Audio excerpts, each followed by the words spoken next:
Kumusta mga fam? Nais ko lang pong sabihin na temporary ko munang gagamitin ang channel na ito upang maisalaysay ang panibagong love story ni Hanamichi Sakuragi na pinamagatang Game of the Two Bad Hearts na isinulat naman ni Mariel C. Almoroto. Sana po ay masuportahan niyo po ito at sana ay patuloy pa rin po kayong sumuporta sa Anime Story PH. At ito nga po pala ay wala sa original na istorya ng Slam Dunk. Ito ay fanfiction lamang sa ating mahiwagang writer. At ito na po, sisimulan na natin. Let's go! Hanamichi Sakuragi, point of view. Napatalon ako sa gulat pagkarinig ko sa boses niya. Nabitawan ko tuloy yung hawak ko na hotdog na dapat ilalagay ko sa kawali. Aray, natalsikan lang naman ako ng mantika. Ano ba naman kasi itong babaeng to? Bigla na lang nasulpot parang kabote. Napatangan na lang ako nang hilain niya ako. Tapos, itinapat niya sa lababo yung kamay kong natalsikan ng mantika. Sira ulo, bakit mo naman biglang binitawan yung hotdog? Tas, aba, siya kaya yung may kasalanan. Tapos, ako pa yung tatawagin niyang siraulo. Kung hindi ko lang tumahal eh. Hindi ko na siya sinagot at tinitigan ko na lang siya. Magto yung mata niya. Halatang halata yung pag-iyak niya kagabi. Pero yung mga mata niya, walang kahit anong emosyon. Blanko ang mga ito. Diyan ka lang ha, kukunin ko lang yung ointment. Sabi niya at umalis. Hala, ano iyon? Hinilabutan ako. Ang lamig ng boses na.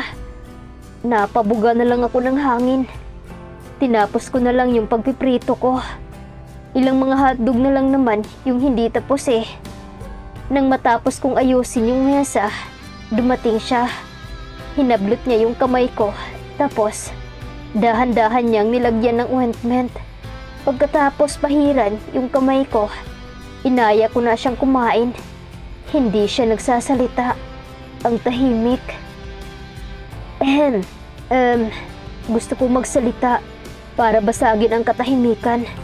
Pero biglang nablangko yung utak ko nung titigan niya ako. Ano? Nakataas ang kilay na tanong niya. Bakit ang ganda niya pa rin kahit na malamig pa sa yelo ang boses niya? Tumikhi muna ako para makondisyon ang lalamunan ko bago magsalita. Ano, huwag ka na lang magmotor ngayon. Sabay na tayong pumasok. Doon na lang tayo sa kotse ko. Nag-aalala ako eh. Alam kong matulin siya magpatakbo ng motor. Baka kung ano pang mangyari sa kanya. Lalo na ngayon na mukhang wala siya sa sarili. Ayoko. Sabi na eh. Ang tigas ng ulo. Bakit? Basta, ayoko. Medyo natigilan ako sa pagsigaw niya. Pero, stop. Tumigil ka na, okay? Leche naman. Bakit ang lamig niya? Kainis. Bago pa siya sakupin ng katahimikan, ay nagtanong siya. Kilala mo ba si Kaede? Napitlag ako nang tanungin niya ako. Oo nga pala. Mukhang narinig niya yung sinabi ko kay Rukawa kagabi. Umubo muna ako ng peke bago sumagot. Oo, sagot ko. Paano? Tanong niya agad. Walang kahit anong bigla sa kanyang mukha. Talaga ngang wala siyang pake sa Rukawa na iyon. Paano mo siya nakilala? Oy, teka lang ah. Baka iisipin mong malapit kami ng Rukawa na iyon. Hindi okay. Nakilala ko lang si Rukawa dahil parte siya ng basketball team namin dati. Hanggang first team lang siya tumagal. Pero nag-transfer na agad pagkatapos naming matalo sa Inter-High. Magkasama kayo sa team? Oo, magkasama lang pero hindi kami close ng mayabang na iyon. Pagka-transfer niya, sakto ka namang dumating rito sa Shokoko. Pero Hindi ko inasahan na may namamagitan pala sa inyo ng rukawa na iyon. Nang sabihin ko ang huling parte ng salita, ay hindi ko maiwasan ng magtampo.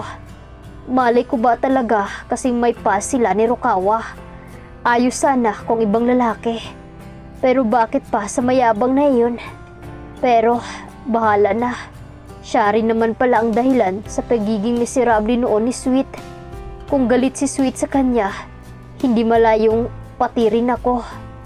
Okay, tanging malamig niyang sagot. Anong ugali niyan? Pagkatapos niyang kumain, pumunta na siya sa kwarto niya para maghanda na sa pagpasok sa school. Ako naman, niligpit ko na yung pinagkainan, hinugasan ko na rin. Nakakainis. Nagpakita lang yung lalaking yon, binaliwala na ako. Buiset, ni hindi man lang siya nagpa-thank you sa hinanda akong breakfast. Parang hindi man niya na-appreciate. Hay, nagmumukha na akong bakla, kaasar. Pagkatapos kong hugasan yung mga pinagkainan ay nagbihis na rin ako. Umuwi ako kaninang alas 4 ng madaling araw para kumuha ng damit. Naligo na rin ako. Hindi ko siya maiwan kagabi. Tapos ngayon, ganito yung trato niya sa akin. Patient, Hanamichi, patient. Intindihin mo ang girlfriend mo. Girlfriend mo. Huminga ulit ako ng malalim. Ano pa nga ba? Naaalala ko na naman tuloy yung kagabi. Hinahayaan ko na lang siyang nakayakap sa akin habang umiiyak siya.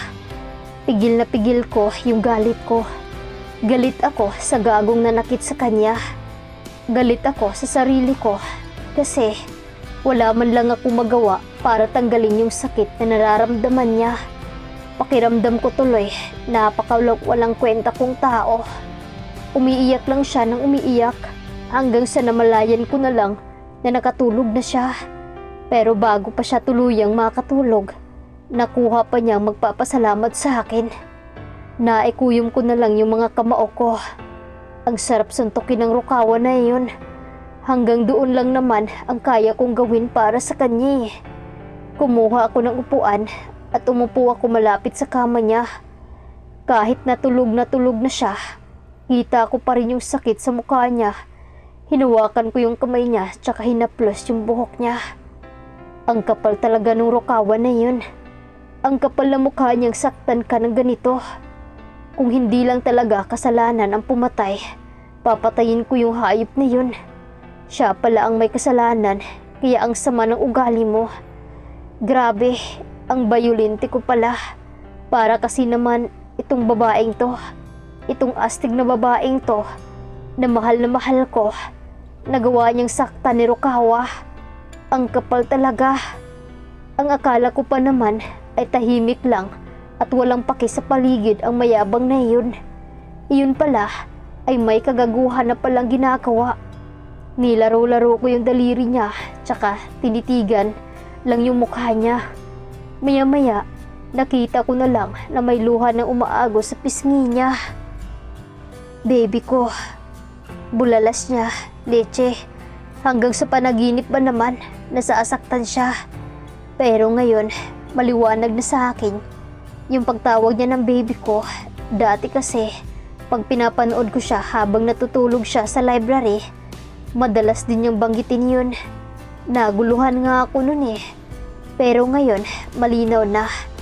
Kung ganun, may naging anak pala sila, ha? Buiset, kung hindi man talaga walang hiya si Rukawa, bakit niya iniwan? Ang bigat ng dibdib ko. Alam ko, di ko dapat maramdaman to. Pero, ang sakit eh. Lalo na't nalaman kong hindi pala ako ang unang lalaking inibig ni Sweet. Akala ko, talaga ako ang first love niya eh. Yung pag-abort niya sa baby, syempre, nagulat din ako roon. Pero hindi ko makuhang ma-disappoint o mandiri man lang sa kanya. Iwan ko ba, ganoon ko na ba talaga kamahal tong babaeng to? Pero syempre, naawa din ako. Alam ko namang hindi niya sinadya yun eh. Nagkamali lang siya na alam ko kung pwede niya lang iando. Ginawa niya.